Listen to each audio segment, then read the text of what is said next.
Kani kediga Batisi TV, mat pidang pek yaki kubur baman kasni, belawan rasha pida ka Orange Nissan Loom Sopo near Fire Brigade Shillong, ringkat bat ka eco-friendly enterprise, ki plakot nagbenta ki jingdon kam hakasong, bat kara karong.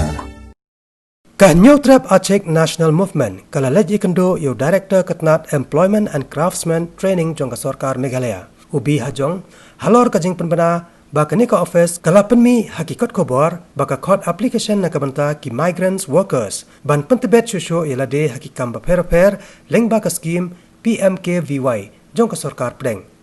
Habayekran bat ka Batisi TV hadin kajing ye kendo bat u director kinong ilam kani kaseng kilai tho baka daw kajing le ye kendo jongki kadai ban panjing pensai kamut iu ka kentien migrant. Kini kinong ilam jong ni kaseng kilai tho pat ban nakalang u director ulabatai baka kentien migrant kamut satya ye ki barjala ni ki bari. Henry kathau hi ye kinong Meghalaya bat uhab ban tensat ye ka kentien migrant namar baka hukum kawan na ka Sarkar Pedeng. Kumta kani kaseng kaladawa nakani ka office bakadai banweng no mardor yakani ka kentien namar balada ka office kathau yaki trajala kan kata pat na dabo da ka kentien migrant namar baka kentien migrant kathau yaki breu ki banabar ka jala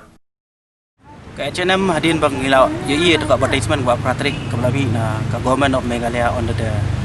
Department of Draftsman and Labor Training yakini ki advertisement ki bakhat application namata kini ki migrant karena kalian jongi kaseng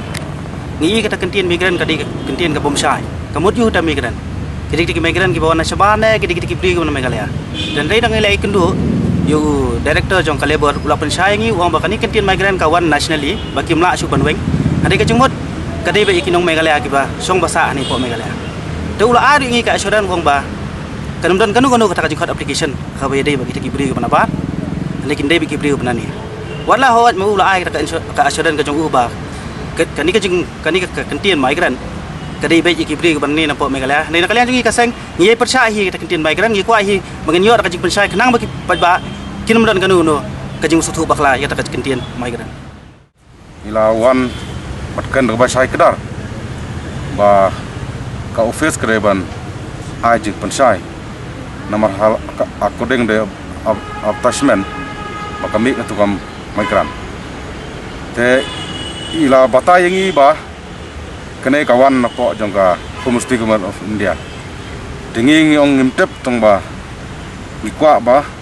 ka office kadai ban delete no migran namar ngimdai ki migran ngidai ki indigenous ukasi jantia bat karo ki indigenous people of the state of Meghalaya.